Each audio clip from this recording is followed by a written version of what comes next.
নমস্কার, কেমন আছেন সবাই? আমি এখন চলে এসেছি প্রয়াগের সেই বিখ্যাত নাগপাশাকি মন্দিরে। খুব পুরাতন এই মন্দির।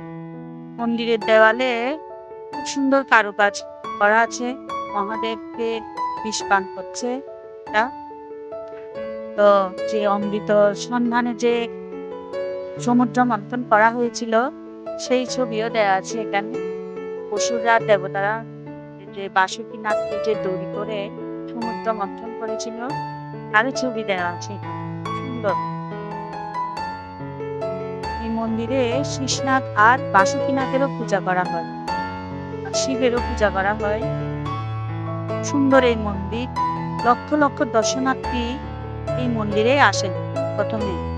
তীর্থ শেষ করার পর এই মন্দিরে এসে প্রথম দর্শন করতে হয়। কথিত আছে, যারা এই মন্দিরে বাসুকীনাথের পূজা করে তাদের সর্পদোষ থাকলে সেটাও চলে যায়। এখন লাইনে দাঁড়িয়ে বাসুকীনাথের মন্দির দর্শন করছি। তারপর যাব শিব মন্দিরে, শিবেরও পূজা করব। মন্দির চত্বরে নানা রকম সাজানো আছে বিভিন্ন লাইট দিয়ে। আপনারা দেখতে পাচ্ছেন বাসুকীনাথের মূর্তি, সুন্দর। এটি একটা খুব জাগ্রত মন্দির, পুরানো আছে। তারপর আমরা যাব,